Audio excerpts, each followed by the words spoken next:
Chapter 6. A Giant in Baby Sweat. 1. Steadily the American giant grew worse in his mind. There were yet lower depths of insolvency. The passion to touch them was like the impulse to collective suicide in the Dark Ages. Bankruptcy ceased to be a disgrace, there was so much of it. Hope of profit was abandoned. Optimism was believed to be an unsound mode of thought. All of this was a state of feeling, a delusion, purely. The country was rich. The unemployed were fed on fine white bread, and an unlaundered linen shirt cost 50 cents. Every catastrophe was bound to happen. On a rainy Wall Street morning in late December, with no sign or gesture of anguish, the Great Midwestern Railroad gave up its corporate existence and died. It was a shapeless event. 10 men sat around the long table in the boardroom, smoking, fidgeting, irritably watching the time. These were the eminent directors. They were men whose time nobody could afford to waste. Enterprisers in credit, capital, oil, coal, metals, and packing house products. They wished the obsequies to begin promptly and be as brief as possible, for they had many other things to mind. Yet the president, with nothing else to do, had kept them waiting for nearly 5 minutes. This had never happened before. However, when he came and silently took his place at the head of the table, he looked so dismal that they forgave him, and the ceremony might have been brought off with some amiability of spirit, but for a disagreeable incident at the beginning. The disturber was Jonas Gates, a dry, mottled little man, indecorously old and lewdly alert, with a shameless, impish sense of pleasantry. He practiced usury on a large scale as a kind of stock exchange pawnbroker, lending money to people in difficulties at high rates of interest until they had nothing more to pledge, and then cutting them off at the pockets. He knew some of everybody's secrets, and much more than he guessed by the magic formula that he was sure of nothing worse of himself than was generally true of his neighbors. He was hated for his tongue, feared for what he knew, and respected for his wealth, which was one of the largest private fortunes of that time. This Jonas Gates, cupping his hands to his mouth and making his voice high and distant as one calling to the echoes, inquired at large, "Are there any stockholders present?" Everyone was scandalized. Several were without pretense of concealing it. He surveyed their faces with amused impudence. Then, spreading his hands at each side of his mouth and making his voice hoarse like a boy calling into an empty hogshead, he inquired again, "Are there any stockholders present?" It was a ghastly joke. There is no law forbidding a director to part with his shares when the omens foretell disaster. It is commonly done, in fact, in the anonymous mist of the stock market, only you never mention it. The convention is that all stockholders have equal rights of partnership, but as directors are the few who have been elected by many to act as managing partners, and since it is necessary for managing partners to have first access to all information, it follows from the nature of circumstances that they are inside stockholders, and that the others are outside stockholders. And it follows no less from the nature of mankind that the outsiders invariably suspect the insiders of selling out in time to save themselves. "Is it for a meeting of the directors we are here, Mr. President?" asked Mordecai. He was the eminent banker.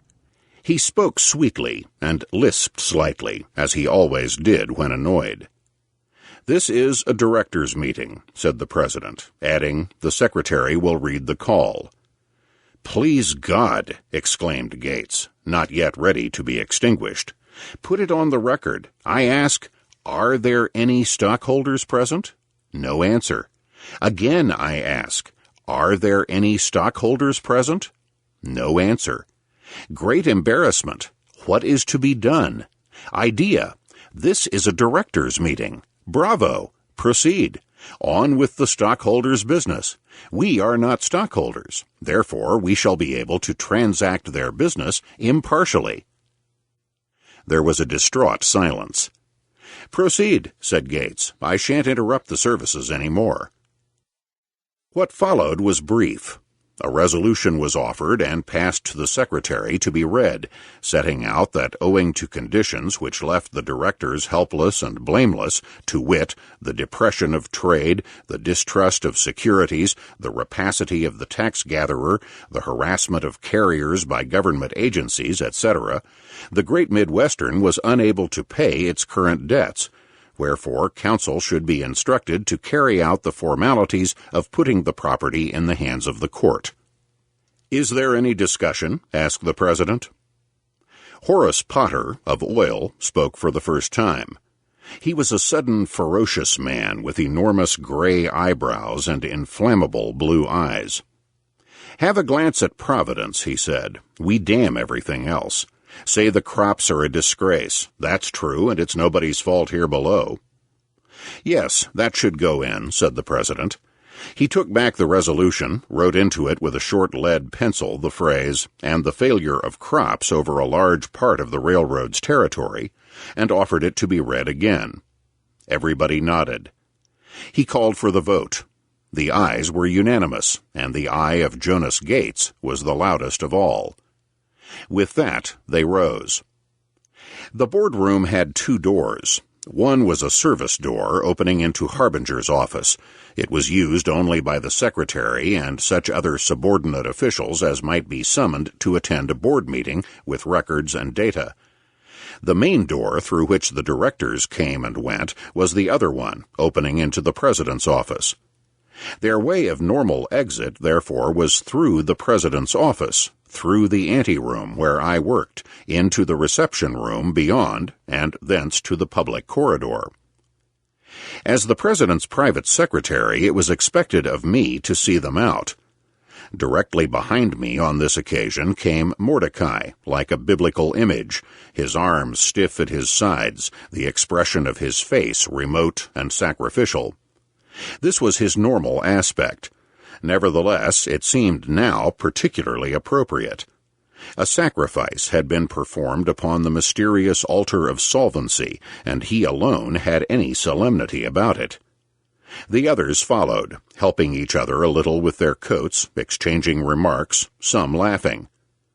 So we came to the door that opened into the reception room. I had my hand on the knob when Mordecai suddenly recoiled. "Ach, don't!" he exclaimed. "They are there!" Evidently some rumor of the truth had got abroad in Wall Street. The reception room was full of reporters waiting for news of the meeting, and this was unexpected, since nobody save the officials and directors were supposed to know that a meeting was taking place. Mordecai's fear of reporters was ludicrous, like some men's fear of small reptiles. He stood with his back to the door, facing the other directors. Horace Potter was for pushing through. "Hell," he said, "let's tell them we've let her go and get out. I'm overdue at another meeting 3 blocks from here."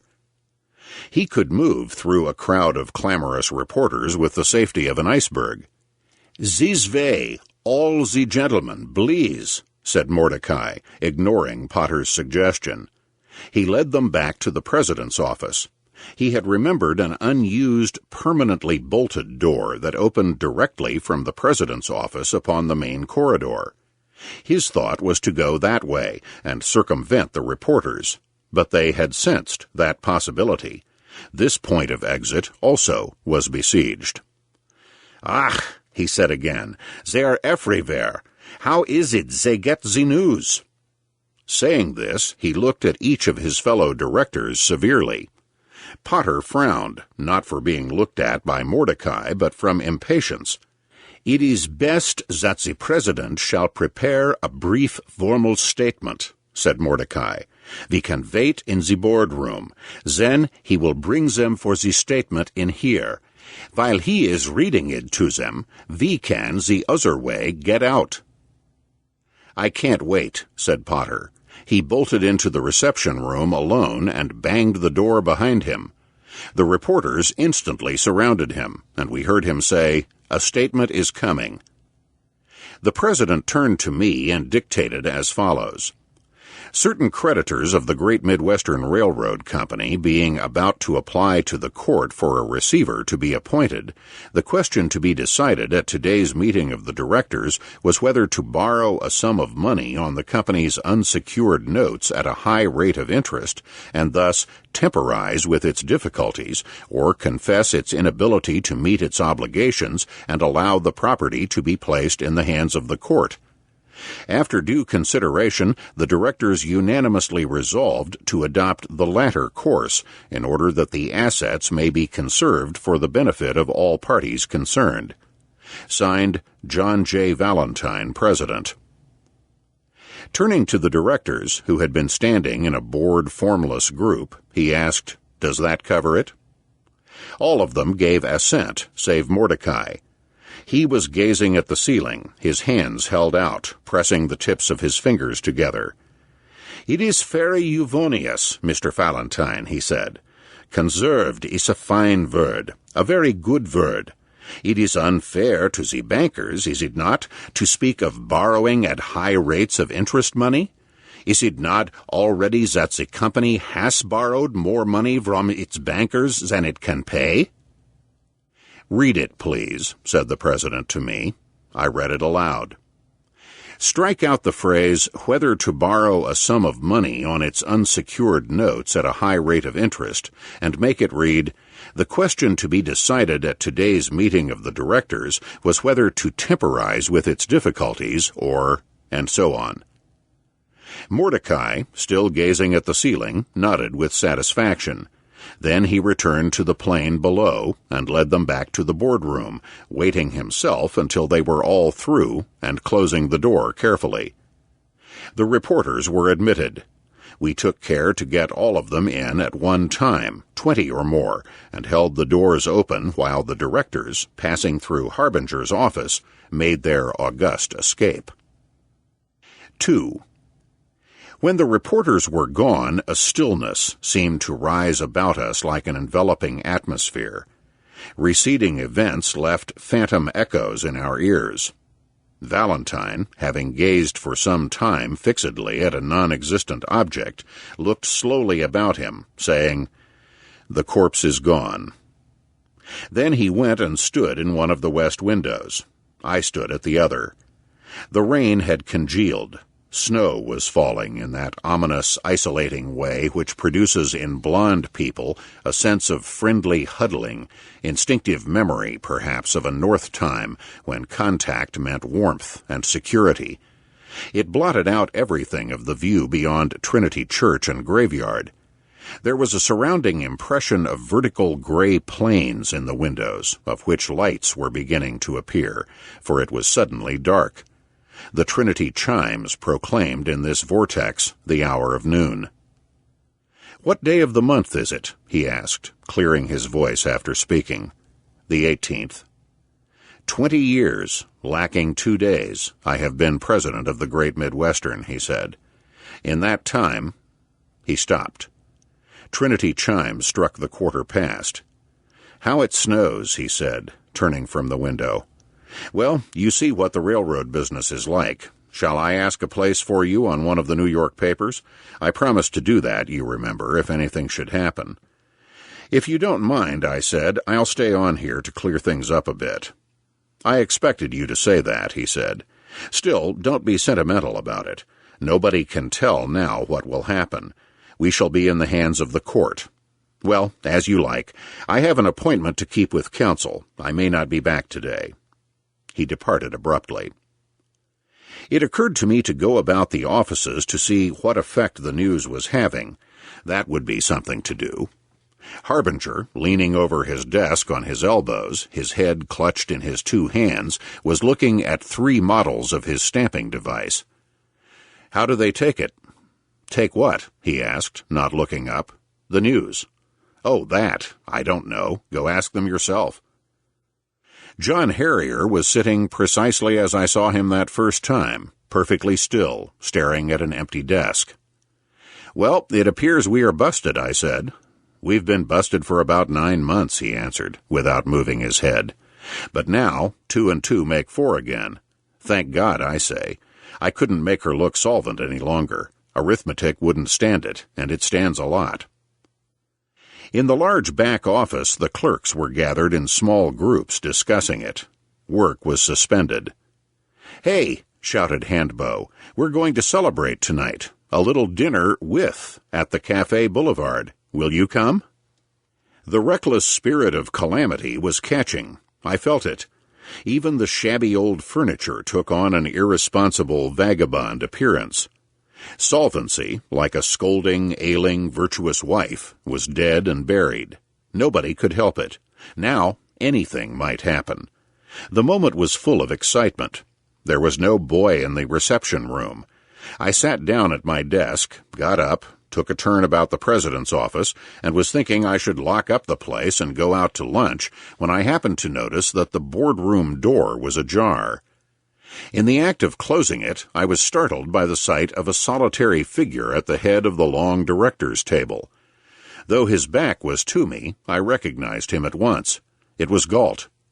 He had slid far down in the chair and was sitting on the end of his spine, legs crossed, hands in his pockets. He might have been asleep. While I hesitated, he suddenly got to his feet and began to walk to and fro in a state of excitement. The character of his thoughts appeared in his gestures. His fantasy was that of imposing his will upon a group of men, not easily, but in a very ruthless way. "Are you running the Great Midwestern?" I asked, pushing the door open. Starting, he looked at me vaguely as one coming out of a dream, and said, "Yes." He asked if I had been present at the meeting, and was then anxious to know all that had taken place, even the most trivial detail. "And now," I said, when I was unable to remember anything more, "please tell me what will happen to the Great Midwestern." "Nothing," he said. "The court will appoint Old Rhinoceros Receiver, and Mr. Valentine, you mean?"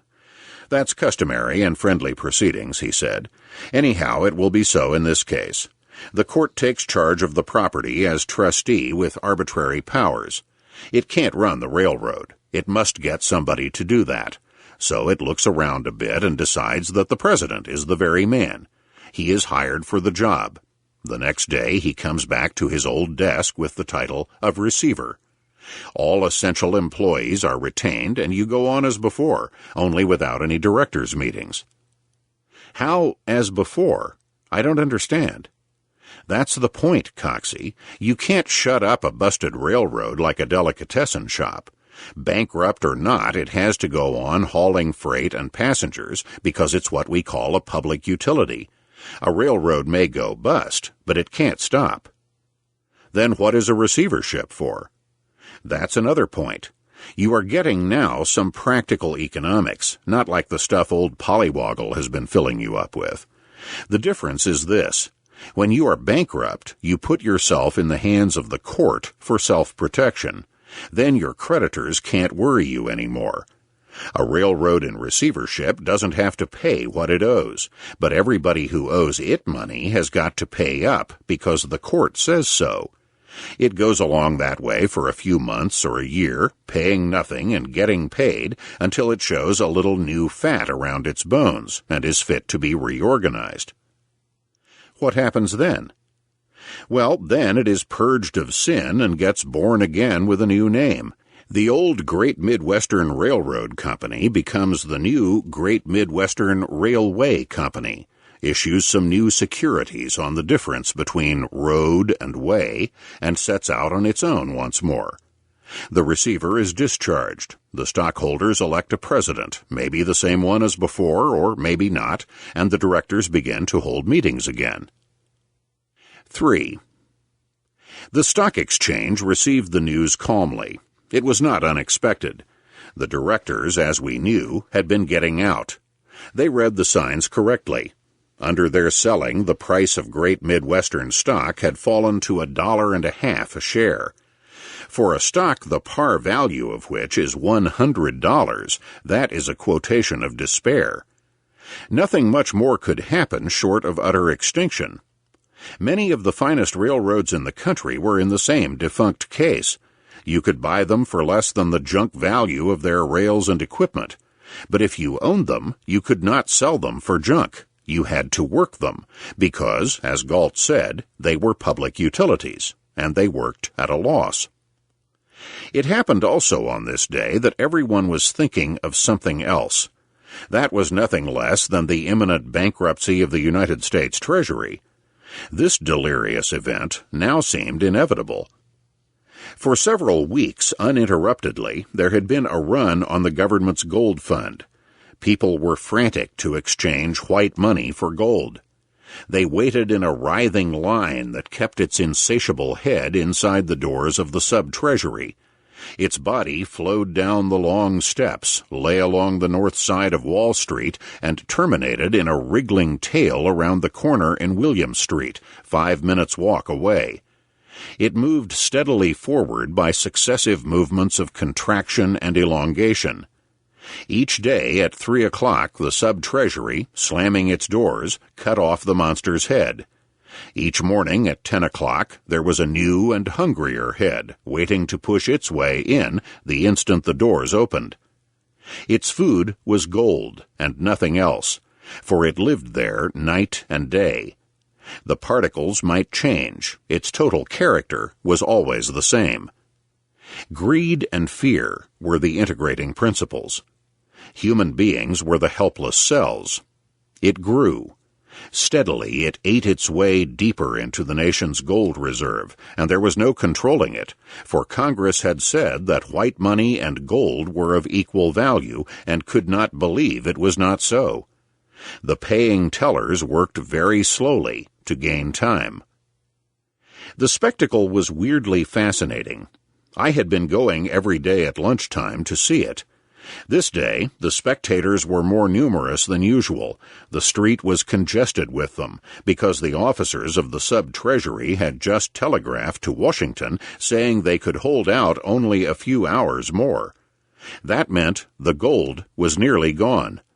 It meant that the United States Treasury might at any moment put up its shutters and post a notice. Closed. Payments suspended. No more gold. Never had the line been so excited, so terribly Ophidian in its aspect. Its writhings were sickening. The police handled it as the zookeepers handle a great serpent. That is, they kept it straight. If once it should begin to coil, the panic would be uncontrollable. Particles detached themselves from the tail and ran up and down the body, trying to buy places nearer the head. Those nearest the head hotly disputed the right of substitution, as when someone came to take a position he had been paying another to hold. In the tense babble of voices there came sudden fissures of stillness, so that one heard one's own breathing or the far-off sounds of river traffic. At those moments, what was passing before the eyes had the fantastic reality of a dream. In the throng on the opposite side of the street, I ran into Galt and Jonas Gates together.